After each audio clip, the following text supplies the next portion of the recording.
देखो अपना चैप्टर है 10 कला शरीर, 9 चैप्टर अपन ने कंप्लीट कर लिए। तो 10वां अध्याय है कला शरीर। इसका जो सिलेबस है उसमें क्या टॉपिक है, 2 हैं कि टाइप्स, कितने प्रकार की कलाएं हैं, और उनकी डेफिनेशन। बस 2 अक्षर, मतलब टाइप्स और डेफिनेशन, मतलब 7 हैं और उनकी परिभाषाएं, मतलब कहाँ पे वो रहती हैं। बस इतना सा है सिलेबस में। लेकिन अब इतना सा तो मतलब 7 लाइन का एक तरीके से चैप्टर।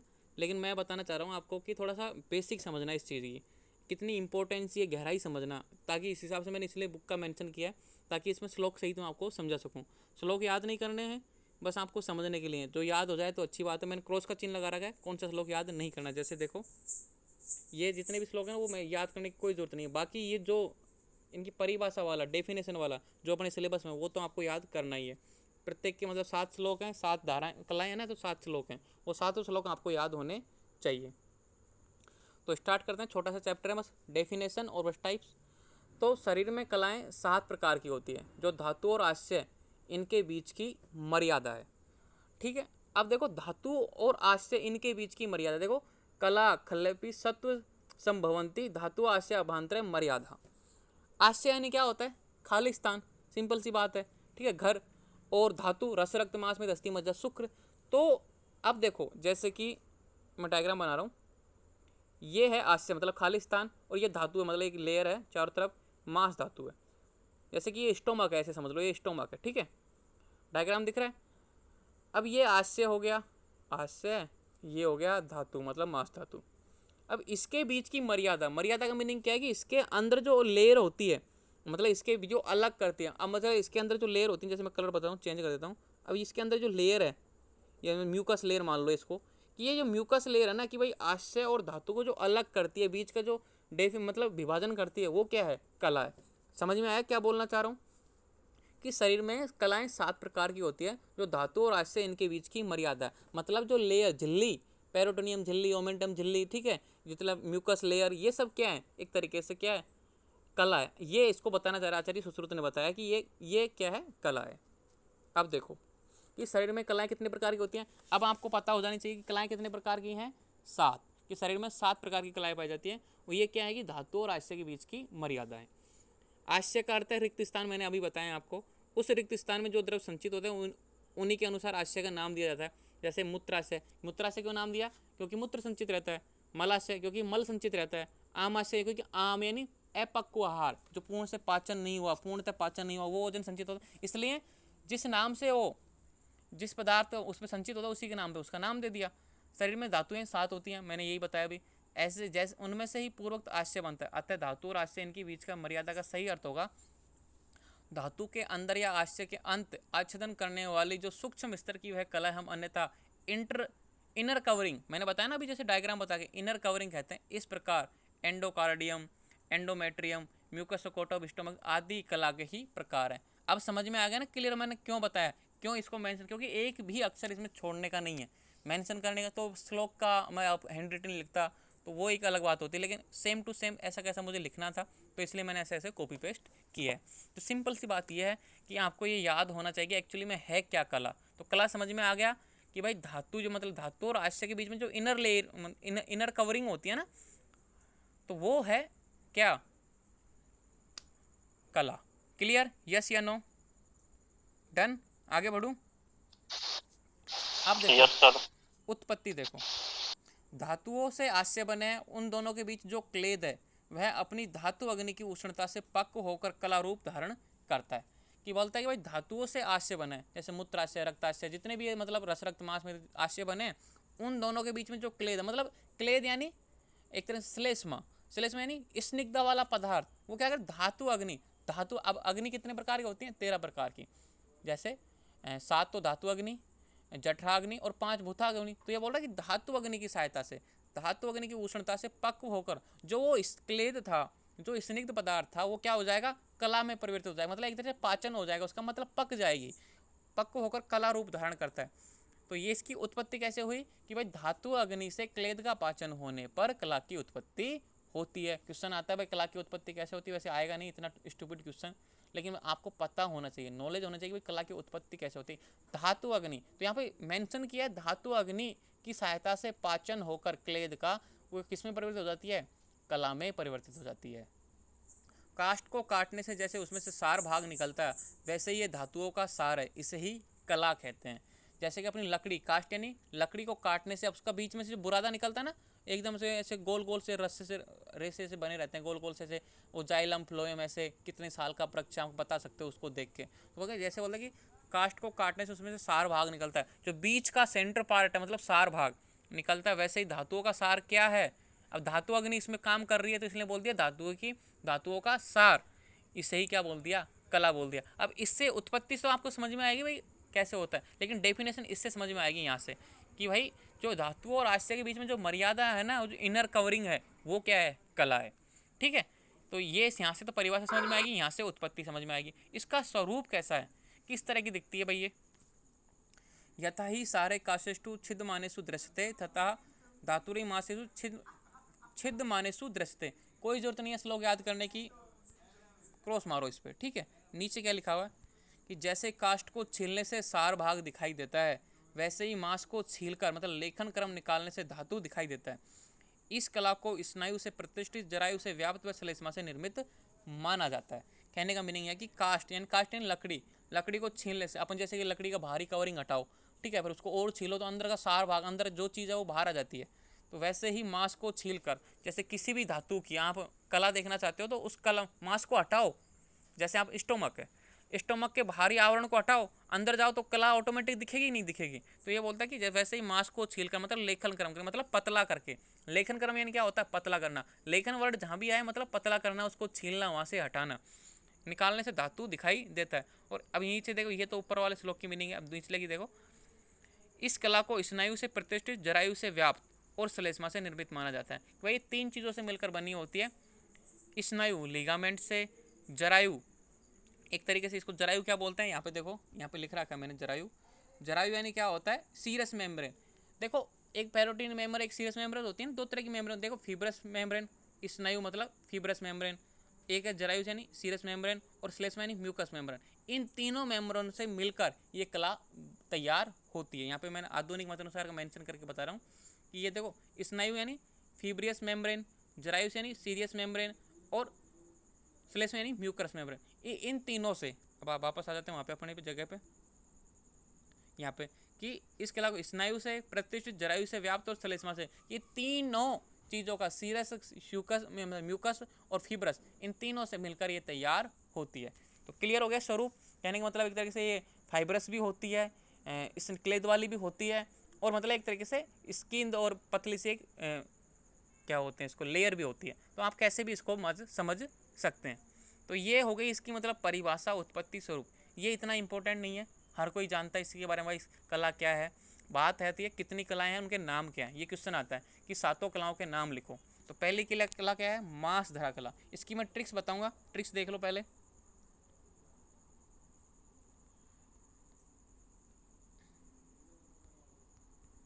ट्रिक्स देखो, मार, मेस, पूपीसु, ये इसकी ट्रिक्स है। यहाँ पे देखो, जहाँ पे स्पॉटलाइट है, मार, मार यानी माँ यानी मांस धरा, र यानी रक्त धरा, मे यानी मेष धरा यानी मेदो धरा, ठीक है, स यानी श्लेष्म धरा, पु यानी पुरुष धरा, पी यानी पित्त धरा, और सु यानी शुक्र धरा। ये इसकी ट्रिक्स है कि मार, मेष, पूपीसु।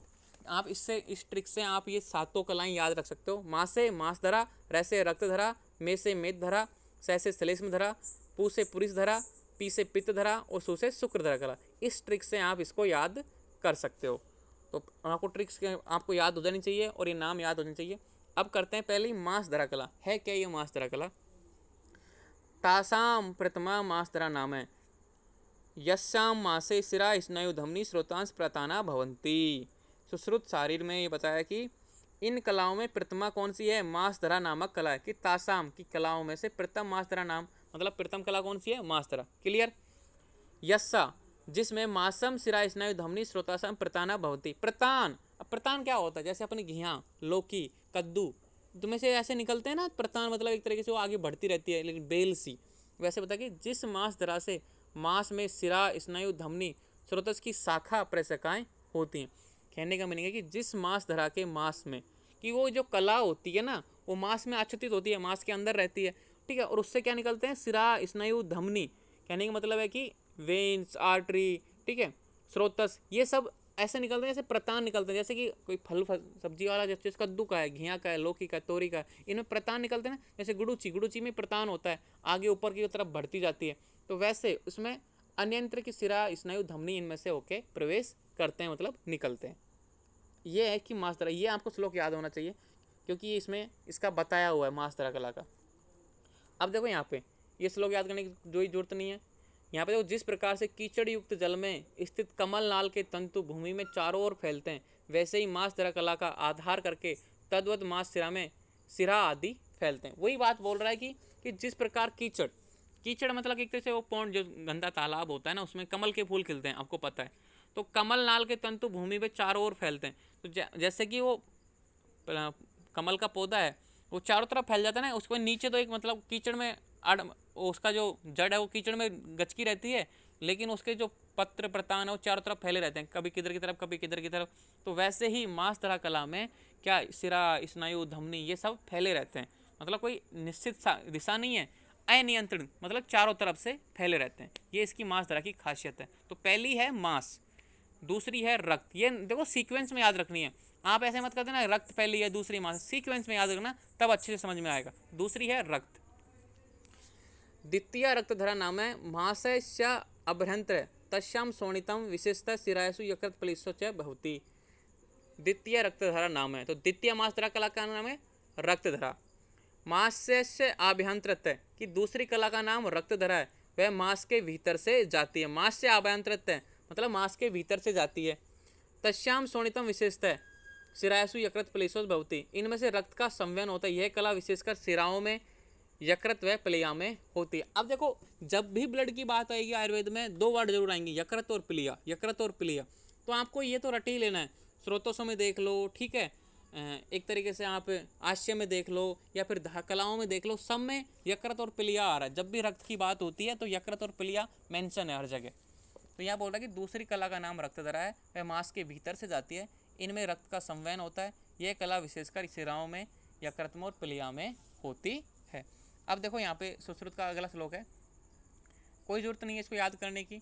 जैसे दूध वाले वृक्ष को प्रहार करने से दूध निकलता है, वैसे ही मांस पर आघात करने से शीघ्र रक्त निकलता है। यहाँ पे लिखा है ना कि भाई मांस के भीतर से जाती है। अगर आप मांस पे चोट मारोगे, जैसे आप कट जाओ, मतलब मांस कट गया आपका, जैसे कि आपकी बाइसेप्स या ट्राइसेप्स पे चोट लग गई, मतलब एक तरह से मांस में तो चोट लगी, तो मतलब खून निकलता है कि नहीं निकलता। तो यही वैसे हो रहा है जैसे दूध वाले वृक्ष को, क्योंकि दूध वाले वृक्ष में आप चोट करोगे, प्रहार करने से मतलब चोट करने से दूध निकलता है, वैसे ही मांस पर आघात करने से, अपनी बॉडी पे कहीं भी मांस पे आप आघात करोगे तो रक्त निकलता है, क्योंकि इसमें पहले लिख दिया कि ये मांस के भीतर से जाती है। कहने का मीनिंग ये है कि जहाँ जहाँ पे अपनी बॉडी में मांस है वहाँ वहाँ रक्तधरा कला है, क्योंकि इसके भीतर व्याप्त होती है। क्लियर। अब देखो मेदोधरा कला, तृतीय मेदोधरा नाम है। अब तृतीय मेदोधरा नाम, अब देखो रटने की जरूरत नहीं है, नाम आपको याद है सीक्वेंस में। तो देखो प्रथमा, द्वितीय, तृतीय, फिर नाम जोड़ते जाओ, नाम है, ठीक है। फिर इसके मतलब जो खापे पाई जाती है वो लिखा होता है। मेदो ही सर्वभूतानु मुद्रस्ते मणवि स्तुतु च महतु च मज्जा भवती। अब देखो ये समझो कि मेदधरा कला क्या होती है, अर्थात तीसरी मेदधरा कला है, यह सर्व प्राणियों में उदर में, मतलब उदर यानी पेट, और छोटी छोटी अस्थि में जो सिंगल मतलब छोटी छोटी स्मॉल साइज की बोन, जैसे कि अपने कार्पल्स, मेटाकार्पल्स, ठीक है, अस्थियों में रहती है। बड़ी अस्थियों में मज्जा रहती है, और बड़ी अस्थियों में क्या रहती है, बोन मैरो रहती है। आपको पता होगी महस्तु च मज्जा भवती, लास्ट में देखो महस्तु च मज्जा, और बड़ियों में क्या रहती है, मज्जा। तो मज्जा कला नहीं है, मेदधरा ही कला है। इसलिए पहले ही क्लियर कर दिया कि भाई मेदधरा कला कहाँ पे रहती है, छोटी छोटी अस्थियों में और उदर में।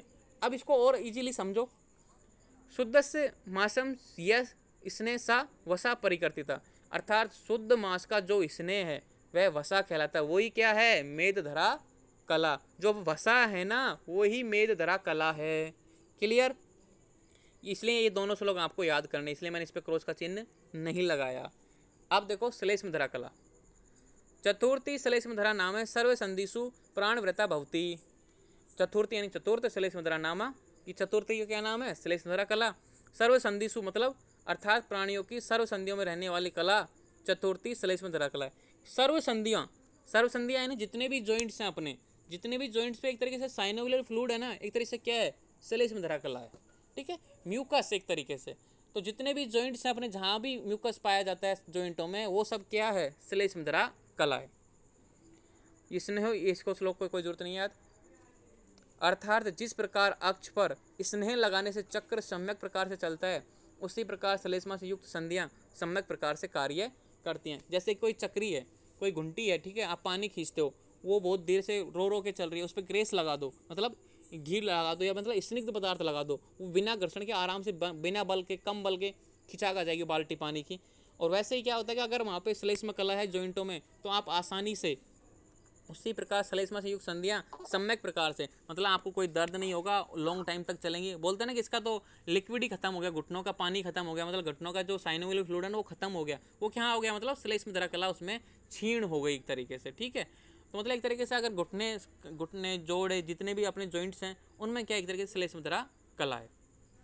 अब है पुरीषधरा कला, पंचमी पुरीषधरा नाम है, वही है देखो, चतुर्थी श्लेष्मध्रा नाम, पंचमी पुरीषधरा नाम। तो पंचमी पुरीषधरा नाम है या अंते कोष्ठे मल विभाजते पक्वाश्य, ये अर्थात पंचम कला का नाम पुरीषधरा है। पुरीष यानी स्टूल, ठीक है, जो अपन बाहर त्यागते हैं, जो कोष्ठ में रहकर पक्वाश्य का आश्रय करती हुई मल को पृथक करती है। तो ये जो पुरीषधरा कला क्या करती है, पक्वाश्य का आश्रय, पक्वाश्य में रहती है, और ये क्या काम करती है, मल को अलग करती है। जैसे कि अपने भोजन पक्वाश्य अपन ने कल देखा था, पक्वाश्य, पक्वाश्य मतलब जो पचे हुए भोजन का आश्रय, जो भोजन पच रहा हो या फिर पच चुका हो, उसका जो आश्रय है वो पक्वाश्य है। तो वहाँ पे क्या होगा कि भोजन दो भागों में बढ़ता है, एक तो प्रसाद भाग और एक किट भाग। तो वो प्रसाद भाग तो क्या बॉडी के लिए काम आता है, किट भाग क्या होता है, उसका मल बनता है, तो आगे जाके वो मलाशय में उसको संचित कर देता है। तो ये काम कौन करता है, पुरीषधरा कला। यहाँ पे देखो, अर्थात यकृत और कोष्ठ के समीपवर्ती आंतों में संग्रहित हुई मलधरा कला उंडक स्थिति मल का विभाजन कार्य करती है। तो अपन ने बताया था कल, अपन ने पक्वाश्य किया था, जब आश्चर्य कर रहे थे पक्वाश्य, तो पक्वाश्य नाम है उंडक, उंडक भी उसमें जो सीकम था ना, और ट्रांसवर्स मतलब जो असेंडिंग कोलन और सीकम दोनों को पक्वाश्य माना था। अपन ने जब बात की थी ना, ऐसे ये सीकम है, ये असेंडिंग कोलन है, इसको पक्वाश्य बताया था आधुनिक मत अनुसार। तो ये बात ही बोल रहा है कि यकृत और कोष्ठ के समीपवर्त आंत्रों में, अब देखो लीवर, लीवर के पास ही क्या होती है, ये होती है समीपवर्त आंत्रों में समाहित हुई मलधरा कला उंडक स्थिति मल का विभाजन कार्य करती है। और मतलब यहाँ पे जो ये आश्रित रहती है, मतलब इनर लेइंग, जो इनर लेयर होती है वो क्या करती है, एक तरीके से मल का विभाजन काम यही करती है। अब देखो पित्तधरा कला, अब पित्तधरा कला कल बताई थी, ड्यूडेनम को बताया था पित्तधरा कला को, कि षष्ठी पित्तधरा नाम है या चतुर्विध अन्नपान भुक्तम आमाश्यगतम प्रवच्युतम पक्वाश्य यो स्थिति धार्यति। ये इंपॉर्टेंट है, याद होना चाहिए कि अर्थात षष्ठी पित्तधरा नामक कला है जो आमाशय से निकलकर पक्वाश्य की ओर जाने के लिए आए हुए अन्नपान को धारण करती है, मतलब उसका पाचन करती है। मतलब ड्यूडेनम को पित्तधरा कला बोला है, पूरी ड्यूडेनम को आचार्य सुश्रुत ने पूरी ड्यूडेनम को पित्तधरा कला बोला है, और इसी को पित्त का स्थान बोला। पित्ताशय, कल पित्ताशय की बात की थी तो उसमें बताया था, यही श्लोक आया था वहाँ पे कि षष्ठी पित्तधरा नाम चतुर्विध अन्नम भुक्तम आमाश्यगतम प्रच्युतम पक्वाश्य स्थिति धार्यति। यही श्लोक आया था वहाँ पे कि भाई पित्त का स्थान कहाँ है, जहाँ पित्त भोजन का पाचन होता हो, और वो क्या है, ड्यूडेनम, एकदम छोटी आंत का मतलब घृणी। और यहाँ पे यही बात होता है कि अर्थात षष्ठी पित्तधरा नामक कला जो आमाशय से निकल पक्वाश्य की ओर जाने के लिए आए हुए अन्नपान को धारण करती है, मतलब पचाती है। यहाँ से देखो, असित खादित पीड लीत कोष्ठगतम व्रणम तर्जते यथा कालम शोषितम पित्त तेजसा। अर्थात मनुष्यों के हाथों में पहुंचा हुआ असित, पीत, असित यानी जो अपन खाते हैं, पीत यानी पीने योग, लीड यानी जो दलिया खिचड़ी होता है, और लेह यानी चाटने योग। चार तरह का भोजन खाते हैं अपन। असित जो अपना ठोस भोजन होता है, ठीक है। पीत यानी पीने लिक्विड भोजन, लीड यानी जो दलिया और खिचड़ी होता है, और लेह यानी चाटने योग जैसे कि शहद। ये चार तरह का भोजन होता है कि अर्थात मनुष्य में हाथों में पहुंचा हुआ असित, लीड, पीत, लीड, लेह, चारों प्रकार का उपयुक्त अन्न उचित काल में पित्त के तेज से जीर्ण हो जाता है तथा शोषित भी हो जाता है। यह स्थान पित्तधरा कला का प्रतीत होता है कि जहाँ पे चारों प्रकार का भोजन जाके क्या हो जाए, उचित काल में पित्त के तेज से पच जाए, जीर्ण हो जाए, और शोषित मतलब अवशोषण भी हो जाए, वो क्या है, पित्तधरा कला का प्रतीत होता है। मतलब ड्यूडेनम की ये बात कर रहा है, घृणी की ये बात कर रहा है।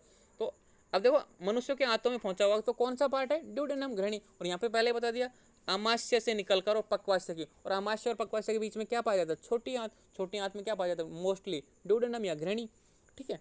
अब देखो सातवीं शुक्रधरा कला, सप्तमी शुक्रधरा नाम है या सर्वप्राणी सर्वशरीर व्यापनी।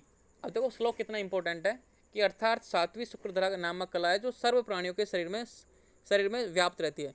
अब जो शुक्र है पूरे शरीर में व्याप्त है, ठीक है, पूरे शरीर में व्याप्त है। अब यह कोई एक स्थान नहीं कि भाई यहाँ पे इकट्ठा होता है। अच्छा, आचार्यों ने बताया नहीं कि यहाँ पे जो शुक्र है यहाँ पे इकट्ठा होता है, ऐसा कुछ नहीं बताया, कि पूरे शरीर में शुक्र व्याप्त है। अर्थात सातवीं शुक्रधरा नामक कला जो सब प्राणियों के सर्व शरीर में व्याप्त होते हैं, मतलब पूरी शरीर में व्याप्त है। यथार्थ वैद्य को जानना कि जैसे संपूर्ण दूध में घी, ईख में रस, गुड़ व्याप्त होता है, वैसे ही मनुष्यों के शरीर में शुक्र व्याप्त होता है। इन्होंने एग्जाम्पल दिया आचार्यों ने कि जैसे भाई पूरे दूध में घी, ऐसे नहीं कि भाई एक दूध का ये हिस्से में घी रहता है, ऐसा थोड़ी होता है। तो पूरे दूध में घी रहता है, लेकिन उसमें छुपा हुआ रहता है। जब अपन कोई एक्स्ट्रा मतलब उसको मथते हैं, उसका दही जमाते हैं, उसमें से घी निकालते हैं, वैसे ही एक विशेष क्रिया करने के बाद, मतलब इंटरकोर्स या सेक्सुअल एक्टिविटी करने के बाद में वो सामने आता है, मतलब एक तरीके से स्रावित होता है। यही बताने चाह रहे हैं कि आचार्य वैद्य को जानना चाहिए जैसे संपूर्ण दूध में घी और ईख में रस, जैसे पूरे गन्ने में, पूरा गन्ने है उसमें रस रहता है, ठीक है, ईख है नहीं गन्ना, गन्ने में रस रहता है। अब ऐसे थोड़ी देखो इस हिस्से में तो ईख रस है और इस हिस्से में नहीं है, वो तो पूरे गन्ने में ही व्याप्त है। आप उसको मशीन में दो तो रस निकलेगा। वैसे ही सेक्सुअल एक्टिविटी या इंटरकोर्स करने के टाइम पे, ठीक है, काम उत्तेजक के टाइम पे वो शुक्र स्रावित होता है, गुड़ व्याप्त होता है। वैसे ही मनुष्य में शरीर में शुक्र व्याप्त है, अपने पूरे शरीर में शुक्र व्याप्त है, लेकिन एक विशेष टाइम और एक विशेष पर्टिकुलर एक्टिविटी के माध्यम से वो स्रावित होता है। अब देखो आधुनिक मत अनुसार कला मेम्ब्रेनस फेसिया सेप्टम के स्वरूप में होती है। इससे रचनात्मक स्वरूप की तुलना में निम्न प्रकार से कर सकते हैं, वही है ना, स्नायु की कला मतलब फिब्रस मेम्ब्रेन, सीरियस मेम्ब्रेन और म्यूकस मेम्ब्रेन। इन तीनों से मतलब एक तरीके से मॉडर्न में क्या बोलते हैं कि भाई ये तीन मेम्ब्रेन होती है ना, वो क्या है, कला है। आगे देखो और डिटेल में समझ में आएगी कि मास्टरा कला क्या होती है, डीप फेसिया, इंट्रामस्कुलर सेप्टा, मतलब एक तरीके जो डीप फेसिया होता है ना, अंदर की तरफ जो फेसिया जमा होता है, जैसे कि आपने डिसेक्शन किया होगा तो फेसिया हटाते हैं, मसल्स के ऊपर से फेसिया मतलब जो जमा होता है ना एक तरीके से पीला पीला, उसको हटाते हैं। तो ये मास्टरा कला, ये क्या है, मास्टरा कला। रक्तधरा कला क्या है, endothelial ailing of the blood vessels and sinus of liver and the spleen. Sinus यानी छिद्र एक तरीके से, जो क्या होते हैं एक तरीके से रक्तधरा कला है। Endothelial ailing of the blood vessel, और जो अंदर से जो पतली सी झिल्ली पाई जाती है, एंडोथीलियल जो एक तरीके से लेयर पाई जाती है बिल्कुल म्यूकस की छोटी सी, वो ब्लड वेसल मतलब वेन और आर्टरी में, तो वो क्या है, रक्तधरा कला है। मेदोधरा कला क्या है, ओमेंटम और deep fascia. Omentum deep fascia तो यहाँ भी इंक्लूड हो गया मास में, लेकिन ओमेंटम को मेदोधरा कला बोला गया, मतलब वसा को। श्लेष्मधरा किसको बोला है, साइनोविलियल मेम्ब्रेन। अब श्लेष मतलब म्यूकस मेम्ब्रेन, एक तरीके से साइनोवियल मेम्ब्रेन। पूरी तरह किसको बोला है, mucus membrane of the colon and rectum. और जो कोलोन मतलब असेंडिंग डिसेंडिंग ट्रांसवर्स की जो कोलोन है, और जो रेक्टम मलाशय की जो इनर लेयर की जो मेम्ब्रेन है, म्यूकस लेयर इनर लेयर, वो क्या है, पूरी तरह कला। ये मॉडर्न के अनुसार है, मतलब आप तुलना कर रहे हैं। पित्तधरा कला के mucus membrane of small intestine, मतलब जो ड्यूडेनम है ना, गृहिणी जिसको बोलते हैं, उसकी जो इनर लेयर है, मतलब एक तरीके से म्यूकस मेम्ब्रेन होती है अंदर की तरफ, आपने सबने पढ़ा होगा एक म्यूकस मेम्ब्रेन पाई जाती है, वो क्या है, पित्तधरा कला है। शुक्रधरा कला के म्यूकस मेम्ब्रेन मतलब seminal vessels and Vasa difference, मतलब शुक्रवाहिनी नलिकाएं, ठीक है। एक तो होते हैं अभिवाही नलिका, एक शुक्रवाही नलिका होती है ना, एक तो देखो टेस्टिस से निकलती है और एक शुक्रवाही से निकलती है। तो ये दोनों की जो क्या होता है, म्यूकस मेम्ब्रेन, इन दोनों नलिकाओं में जो अंदर की तरफ जो लेयर पाई जाती है, वो क्या है, शुक्रधरा कला है। ये है आधुनिक मत अनुसार, ठीक है। एक तरीके से मिलता जुलता ही स्वरूप है, क्योंकि अपन को पता होना चाहिए कि मॉडर्न के अनुसार क्या है, आयुर्वेदा के अनुसार क्या है। तो क्वेश्चन छोटे से अपन करेंगे अभी, तो इस तरीके से चैप्टर होता है पूरा।